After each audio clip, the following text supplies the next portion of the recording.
আপনারা দেখতে শুরু করেছেন পশ্চিমবাংলা এবং সীমাঞ্চলের fastest growing and most lovable digital platform news today India. আমি চিফ রিপোর্টার জব্বার আলী আপনাদের সঙ্গে নর্থ বেঙ্গল এবং সীমাঞ্চলের লেটেস্ট ওয়েদার আপডেট নিয়ে আপনাদের সঙ্গে রয়েছি। ঠিক যেমনটা আমরা সান্ধ্যকালীন কুয়াশার সময়কালে আপনাদের কাছে জানিয়েছিলাম যে আমরা পশ্চিমবঙ্গের উত্তরবঙ্গ অংশ বা তরাই এবং পার্বত্য সীমাঞ্চল অংশ, তার পাশাপাশি অন্যান্য অংশের ওয়েদার আপডেট নিয়ে আপনাদের সঙ্গে হাজির হব। ঠিক সেই কথা মোতাবেক কিন্তু আমরা আপনাদের সঙ্গে হাজির হয়েছি। আপনাদের জানিয়ে দিই, এই মুহূর্তেও গোটা শহর, বিশেষ করে ইসলামপুর শহর এবং সংলগ্ন যে গ্রামাঞ্চল এলাকা, তা কিন্তু কুয়াশার চাদরে পরিপূর্ণ।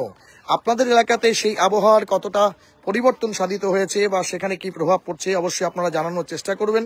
কিন্তু আপনাদের জানিয়ে দিই, এই ফগি ওয়েদার উত্তরবঙ্গের জন্য একদম নিঃসন্দেহে বলা চলে কাম্যই ছিল। কারণ আপনাদের জানানোর চেষ্টা করব, ঠিক আজকে 9:30টার সময় আবহাওয়া দপ্তর, ইন্ডিয়ান মেট্রোলজিক্যাল ডিপার্টমেন্ট, আলিপুর আবহাওয়া দপ্তর থেকে উত্তরবঙ্গ এবং তার পাশাপাশি সংলগ্ন সীমাঞ্চল অর্থাৎ বিহার এলাকার জন্য যে ওয়েদার আপডেট আমরা পাচ্ছি সে বিষয়ে আপনাদের আলোকপাত করানোর চেষ্টা করব। ঠিক আজকে যেমনটা জানা যাচ্ছে যে সন্ধ্যে থেকেই কিন্তু যেমনটা আপনারা দেখতে পেয়েছেন যে সীমাঞ্চলের বহু এলাকা এবং তার পাশাপাশি অর্থাৎ বিহারের বহু এলাকা এবং তার পাশাপাশি উত্তরবঙ্গের বিভিন্ন এলাকাতে, বিশেষ করে যে সমস্ত এলাকাগুলো ফাঁকা পরিপূর্ণ ছিল সেখানে কিন্তু সন্ধ্যেবেলা থেকে কিন্তু কুয়াশার চাদরে জায়গা বা বিভিন্ন এলাকা মোড়া পড়ে এবং তার ফলে কিন্তু ভিজিবিলিটি অর্থাৎ দৃশ্যমানতা ধীরে ধীরে কমতে থাকে এবং তার ফলে কিন্তু প্রত্যেকটি জায়গা থেকে কম বেশি একটি বা দুটি ছোটখাটো পথ দুর্ঘটনার খবর কিন্তু আমরা পেয়েছি।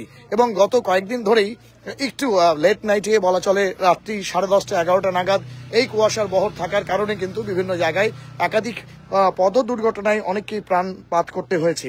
আপনাদের জানানোর চেষ্টা করব, আলিপুর আবহাওয়া দপ্তর, भारत सरकार पृथ्वी विज्ञान मंत्रालय, भारत मौसम विज्ञान विभाग, क्षेत्रीय मौसम विज्ञान केंद्र আলিপুর কলকাতা থেকে ঠিক যেমনটা বুলেটিনে আমরা দেখতে পাচ্ছি যে আগামী এক সপ্তাহ সময়কাল অর্থাৎ বলা চলে আজ থেকে শুরু করে একদম 18 তারিখ পর্যন্ত আগামী 7 দিন কিন্তু এই ধরনের ড্রাই ওয়েদার অর্থাৎ শুষ্ক আবহাওয়া ইজ মোস্ট লাইকলি টু অকার।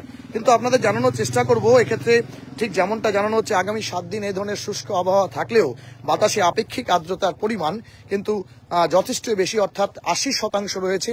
এখনো কিন্তু সেই আপেক্ষিক আর্দ্রতার পরিমাণ 80% রয়েছে।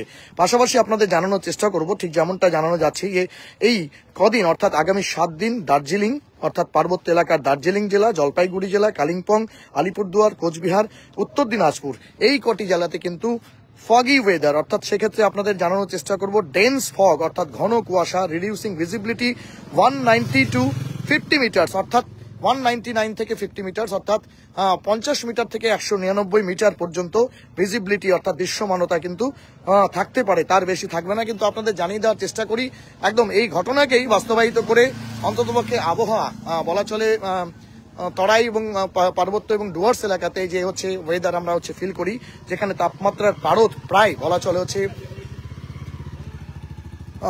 16-17 ডিগ্রিতে নেমে এসেছে, সেরকমটা রয়েছে। এবং আপনাদের জানিয়ে দিয়ে এই তাপমাত্রার পারদ কিন্তু আরো কিছুটা আগামী কয়েকদিন নামবে।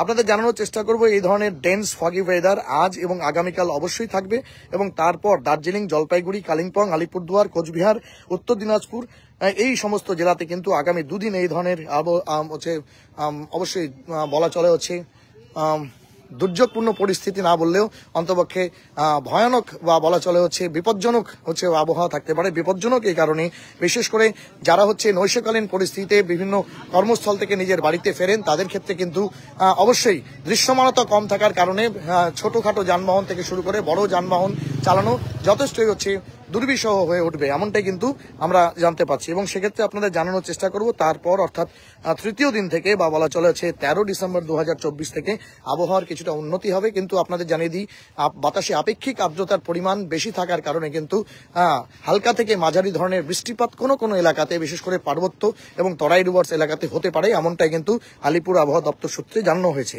তবে সেক্ষেত্রে যে বিষয়টা আপনাদের জানানোর চেষ্টা করব যে এই বলা চলে অবশ্যই মিষ্টি মধুর আবহাওয়ার মধ্যে মানুষের যাত্রীদের সব থেকে বড় বিড়ম্বনার কারণ হতে পারে, বিশেষ করে যারা হচ্ছে দূর সফর করবেন বা বিভিন্ন জায়গায় যাবেন তাদের ক্ষেত্রে কিন্তু অবশ্যই দৃশ্যমানতা বা ভিজিবিলিটি কম হওয়ার কারণে কিন্তু তাদেরকে দুর্যোগপূর্ণ বা বলা চলে হচ্ছে বিপজ্জনক এই আবহাওয়ার মধ্যে দিয়ে খুব ধীর গতিতে বা স্লথ গতিতে এগিয়ে যেতে হবে এবং সেক্ষেত্রে সাবধানতা অবলম্বন করাই সবচেয়ে শ্রেয়। কারণ আপনাদের জানিয়ে দিই, বিগত কয়েকদিন ধরেই আমরা বেশ কিছু দুর্ঘটনার খবর আপনাদের কাছে সম্প্রচার করেছি, যেখানে আপনাদের জানিয়ে দিয়ে দৃশ্যমানতা কম হওয়ার কারণেই কিন্তু বা ওভার স্পিডিং এর কারণে কিন্তু এই ধরনের পরিস্থিতি হয়েছে। আপনারা দেখতে পাচ্ছেন এই মুহূর্তে শহরাঞ্চল যে এলাকা সাধারণত আলোকোজ্জ্বল থাকে সেই এলাকাতে কিন্তু পরিস্থিতি কতটা হচ্ছে বলা চলে জটিল বা ভয়ানক আকার ধারণ করেছে। কারণ কুয়াশার পরতে কিন্তু গোটা শহর, বিশেষ করে যেটি কিছু সাধারণত গ্রামাঞ্চল বা ফাঁকা জায়গাতে বা মেঠো পথ বা ধানি জমি এলাকাতে দেখা যায়, সেই পরিস্থিতি কিন্তু এই মুহূর্তে ইসলামপুর শহরে বিরাজ করছে।